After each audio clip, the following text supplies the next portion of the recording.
Hey there, welcome to episode 83 of the Quaggling Sand audio program. I'm your host, Dan Hugo, recording this at 9:20 p.m. on Tuesday night, June 10th, 2025. Normally these episodes come out on Wednesdays, so getting a little ahead of the game here for a change. Today's episode is The Cake, an actual story, a true story even. If you are not familiar with Quaggling Sand, if you've never come by to listen to an episode or 80. Quaggling Sand is a audio essay channel, mostly stories about or from my perspective, about me or my perspective. It is itself a technical term. You may be familiar with the notion of pins and needles when circulation returns to maybe your hand or your foot or your arm, your leg, whatever. Maybe you fell asleep on your leg or leaning on your hand too long, who knows? When circulation returns, you feel the pins and needles, but actually quaggling sand. There are rarely any possibilities of guests in this program, so you are hopefully settled in for yet another story by yours truly, about yours truly, or involving yours truly, or something like that. Hopefully wherever you found this audio program, you're able to locate the episode description, which contains the show notes, a summary, which I'll read to you, and the links for today's episode. There are 4 shameless self-promotion links and 1 related to this episode, a Wikipedia link about the cake. So let's get started. This is a story of an incident that actually occurred while I was an employee with Intel Corporation and takes place in Turin, Italy, Rio Rancho, New Mexico, Queens, New York, Rome, Italy, and Santa Clara, California. And there is indeed cake. The links, as I mentioned, 2 shameless self-promotion links at buymeacoffee.com/DanHugo. You're under no obligation to spend any money at either Buy Me a Coffee or Ko-fi.com. Buymeacoffee.com/DanHugo, my profile page, a bunch of links to my various audio programs, my different projects I'm working on, some affiliate links, including an affiliate link for the Nasal Fresh, which I'm sure I'll do an entire episode about coming soon. This is allergy season here in the greater Vegas area, which seems to last longer and longer every year. And buymeacoffee.com/DanHugo/posts, where you shall find Buy Me an Update published on Mondays. It's a 5 minutes or less microcast, the week's previous episodes, summary, rundown, emergency vehicle, production by a street, and any news or announcements upcoming. So check those out if you like. Not only the profile page, but the 5 minutes or less microcast. There might be something interesting in there. Who knows? The second pair of links, Ko-fi.com/DanHugo. That's ko-fi.com. The hyphen is located next to the 0 key on most keyboards. That's right there at the top on the right. /DanHugo, that's me. And Coffee Solo is a no agenda, no schedule audio program published exclusively on Ko-fi.com. Available at ko-fi.com, ko-fi.com/DanHugo/posts. It's published whenever, and I talk about whatever. And they can go more than 5 minutes, but could be an hour, could be 25 hours, could be 28 minutes, who knows? So check that out if you're in the mood. Finally, a Wikipedia link to the Torta Novecento, sometimes called the 900 cake. It is a specialty, a favorite in the northern Italy area, the Piedmont region, and I first had it in the city of Turin, but we'll get to that. So let's get into the story. There's some setup. I was working for Intel Corporation. Now, technically, and later I will clarify this, I worked for Intel Americas, and I'll explain that later, but Intel Corporation in the Maker Innovator Group, and I had occasion to visit our partner site in Turin, Italy.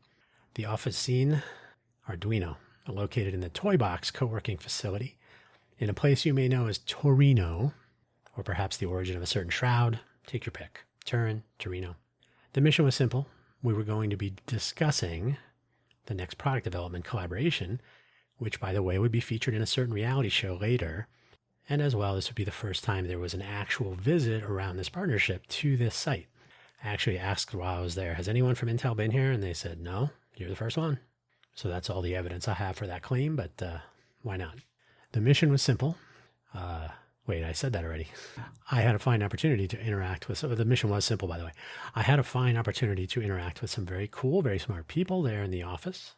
I saw the earliest of early beginnings of the Casa Jasmina project. Before that space was even ready, I jokingly said, what did I say? It looked like some, oh no, I said, did you see the movie, Fight Club? And the person that was managing Casa Jasmina's reaction, because he had seen the movie, and he said, Dan, that's not nice. And I said, well, I mean, it could use some work. It was a apartment that probably had some, well, who knows? Who knows what was really in there? It cleaned up nicely. The Casa Jasmina, and while having lunch with the office manager, Katya, at a nice little restaurant, they happened to have this cake there that, as she told it, let me fix a little typo here, as she told it, was a regional specialty and was, in fact, the favorite of one of the co-founders and indeed the face of Arduino, Massimo Bonzi. Now we move on to Rio Rancho, New Mexico. Sometime later, we had hardware prototypes for what would be the Arduino 101, which we had discussed in Turin during that 12 days I was there visiting. I sneaked in there early and had a few days with the Arduino team before my manager and some other salespeople and whomever arrived to discuss this board design. So I got to know the people before we started talking about the business. So it worked out well. So sometime later, the Arduino 101, we had prototype hardware. It was based on the Intel Curie part. Don't worry, it died very quickly. And I found myself at the Rio Rancho Intel site to work with some extended team members on some testing. While I was there, I found out that there was some reshuffling in our group, a little reorg. I was told that it would be a good idea to reach out to my manager's new manager to introduce myself and to tell him what I was doing, why I was traipsing all over the world, really, on behalf of our group and the company. I sent an email to this new person, whom I will refer to as JW, and to an assistant who worked for JW, regarding my travel schedule and trying to arrive at a time when we would both be in Santa Clara, where he was based, at the same time. The initial response from JW, not the first response when I first reached out and said hello, and I think maybe the assistant person responded in some way. The specific details are fuzzy. There was a sort of a nonchalant response, and then I suggested the calendar examinations to figure out when we could both be available. And the initial response to this was jarring, to say the least, asking who I thought I was, suggesting this VP level person should plan a schedule around me. Yipes, I thought this was excessive. Another typo. Forgot a T. I thought this was excessive, but I did not know this person at all. Maybe this was the way things would be. I don't know. Seemed a little touchy. I would later find out that he was well-liked and a reasonable person. So who knows what transpired here, but either way, it was not acceptable to me. But who am I? Taking a cue from the Cuban Missile Crisis, of course. I mean, what else are you going to do, really, but go there. I decided to ignore the email I had received, this angry finger-wagging email of sorts, much as the Kennedys ignored an odd teletype message from Khrushchev, Nikita, deciding instead to go with a more optimistic message that they had received from the Soviet premier earlier, and which is lost to the ages, so we don't know exactly what it said, but it was much more optimistic and friendly. So I responded to a message I had received from the assistant, or maybe it was that first, oh, hi, yes, I am now in this group, or whatever. So I responded to that, completely ignoring the unhinged version.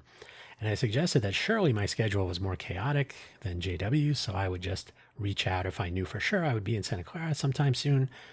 We could figure out if he was also going to be there.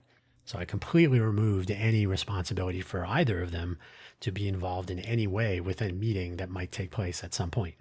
The response to this was far more rational, and apparently we both simply ignored the unhinged reply. Convenient. That brings us to Queens, New York. Maker Faire, or rather the World Maker Faire, held in Queens, a short walk from Flushing Meadows at the New York Hall of Science, was coming up, and I happened to be one of the people assigned, if you like, to participate in the large Intel booth and in other aspects of the show. As it happens, Massimo and other Arduino folks would be in at the same show, and I happened to know that it was Massimo's birthday. During the show, one of the days would be his actual birthday. I searched around on the internets and eventually asked my mom about any potential contacts in the Queens area who might know how to make the infamous torta novecento, the 900 cake. A cousin and restaurateur, Greg, very near the site in Queens, knew a guy. And since my mom was actually planning a visit back east and a stop at the Maker Faire, thanks to JM, J-A-Y-J-M, who got us a free ticket for my mom to attend the show. Gratis. We hatched a plan whereby she would be available to receive a cake delivery there at the site, outside the gates, and bring the cake into the show so that we could visit the booth where Arduino people were, including Massimo. I don't remember my mom actually going to the booth. I don't know whatever happened with that part of the plan, but the cake got there, and we brought it over to where the Arduino people were, and there it was. Now, it turns out that the person who had made this cake did a fine job, but also had no idea what a torta novecento actually was.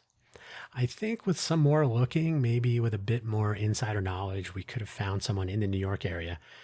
New York has a lot of Italian people, somewhere who knew what a torta novecento was, or at least how to use the internet.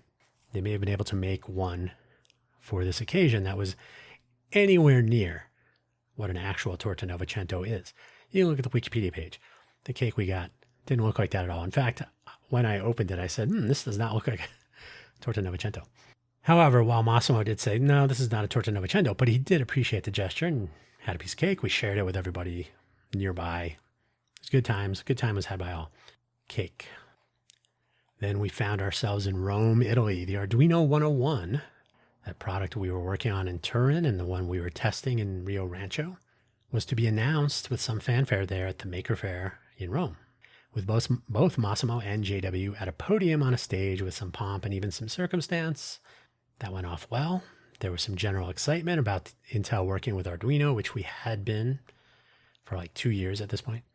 And as I would always tell people, if His Holiness the Pope had wandered over from nearby Vatican City, yes, walking distance from where Maker Faire was held, to see what was going on, and if Massimo had been in the middle of a presentation and when this happened, His Holiness would have offered a nonverbal apology, kind of a hand wave.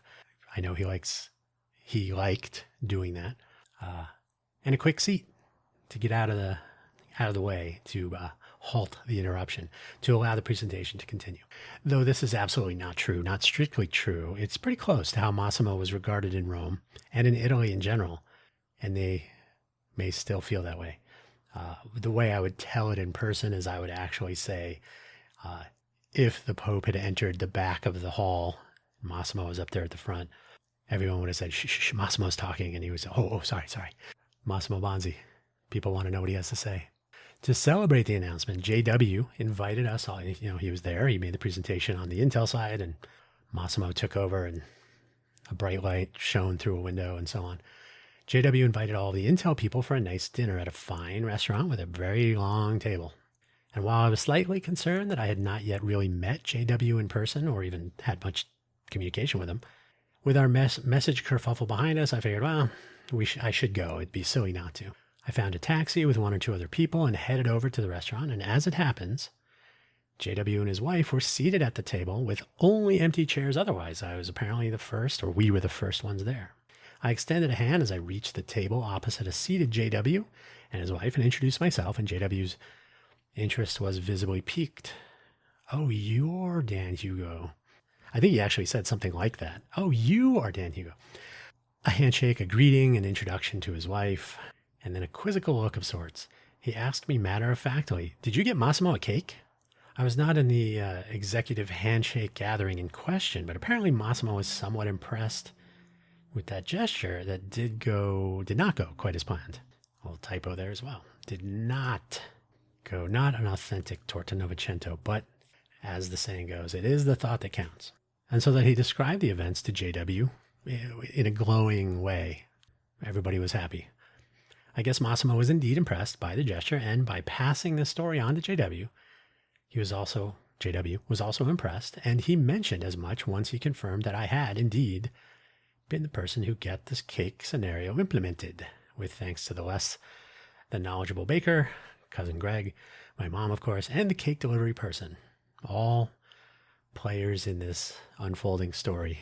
So there you go. My first in-person introduction to this person, JW, who was so put off by my desire to align our calendars, was righted immediately on learning of cake. Then we move on to Santa Clara. Now that the actual introduction was out of the way, my interactions with JW were something of a surprise.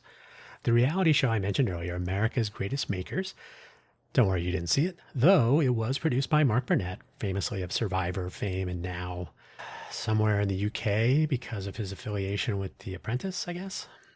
It was shown on TBS, so yeah, nobody saw it. But it was in pre-production stages at the time, so I found myself in Santa Clara more often than usual to discuss this and that with the Intel side of this undertaking.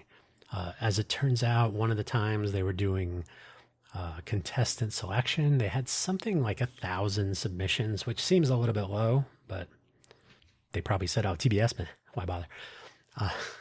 And they had to whittle it down to 20.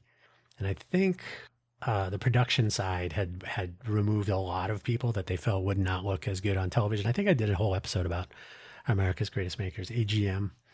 But suffice to say, there were fewer than 100 to actually go through by the time I was involved.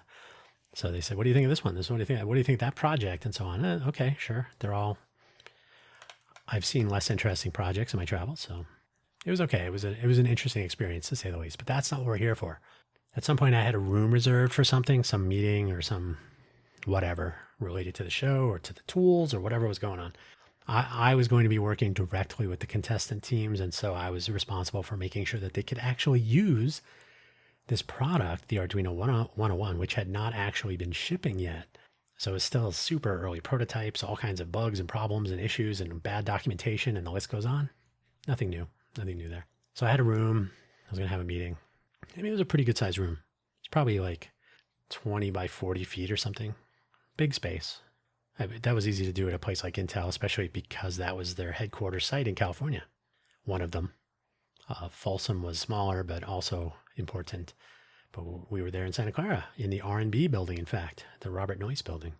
Turns out when I arrived at my building, at my meeting room in the building, which I had reserved through the Intel infrastructure to do such things, it seems that JW was going to be claiming the room for something. He had actually, he was sitting there ready to have something going on for himself there. So I walked in the room. I said, "Oh," and he said, "Oh, did you have this room? I'm sorry." He apologized for the mix-up and yielded the space. He left early so that I could have my gathering, whatever it was. The cake was pretty good, I guess. More than once, JW made a point of saying hello in the hallways, walking, wandering around. I think my manager even said something like, "Oh yeah, he really liked the whole thing. Everything's good." He would extend a hand in greeting, and once he took a path through the cafeteria in the R&B, specifically to stop where I was sitting. I was sitting there to use the company laptop. I wasn't actually eating, but I was, I had a table and some Wi-Fi, so I was good.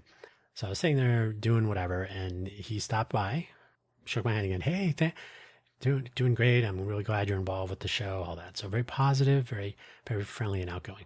For all practical purposes, this was not the same person who unleashed some bizarre anger at me that one time while I was in Rio Rancho, at the Rio Rancho Intel site. We'll never know what was going on with that situation. The take-home lesson, probably only applicable in a workplace setting like Intel, which is bizarre, and which was I'm going to say a dysfunctional place. This almost certainly played a role in the company finding itself where it is today. In fact, the take home was to treat any situations in this sort of scenario with anyone in such a place as fluid and subject to change, subject to whim or mood, whichever weird phone call meeting. Intel was great for having 50-person phone call meetings where 80% of the time was taking up introducing each other. As my manager would say, smelling each other's butts. That's a nice image for you. Despite my manager offering condolences on learning of that angry response way back when, my leaning back into history and the Khrushchev-Kennedy messages was ultimately the win for me anyway. And again, my manager was much later impressed. "Hey, yeah, JW has only good things to say about you." And that cake thing, it really worked out well. The bonus Las Vegas denouement. I know Americans would say denouement, but my English seminar teacher in junior high school, Catherine Wolfe, with two F's, was fond of saying it properly, the denouement. I'll let you look that up.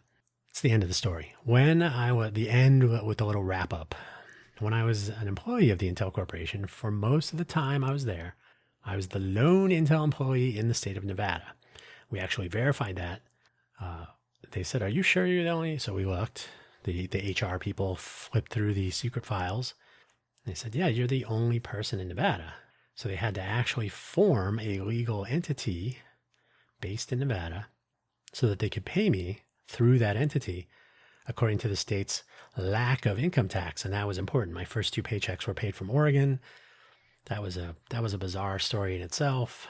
The reasoning for that happening later led to my having a conference call, I guess, with a VP of HR and someone else in the recruiting or onboarding section.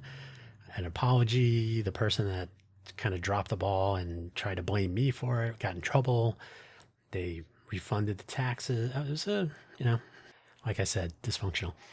I learned that Intel Americas was a thing for exactly this sort of situation. And so my business cards, which you had to order through this portal, so I didn't get to select what it said, they always said Intel Americas rather than Intel Corporation. Every once in a while, somebody would notice that and say, "Oh, you don't work for Intel Corporation?"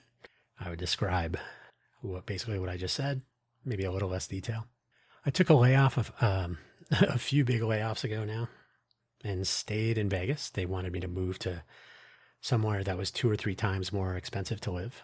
And I found out around then there were 2 more employees based here in Vegas, and I had actually encountered them briefly through my travels, though we did not share with each other this unusual fact. I didn't say, "Oh, you're in Vegas? I'm in Vegas, huh?" But I found out later, "Oh, I think I met that person." Okay. And I'd actually encountered them, so it wasn't so bizarre, but I was like, "Oh, it's weird that nobody says anything. Like, did you know there's only 3 people in Nevada, and here's their emails?" Nothing. Maybe they each thought they were also the only ones. I don't know. But we were not playing Highlander. There can be only one. So that was not a big deal. As Intel shed more people, though, it turns out that the CEO, while I was there, BK, that's what he went by because people couldn't say his last name. BK moved to Vegas, actually Henderson. And as it happens, JW also moved here, living somewhere in the Southwest. I think the Southwest area is a little bit more upscale. I don't know how he came out of the end of time. I think JW left Intel on his own terms, like retirement or the rule of 75 or something.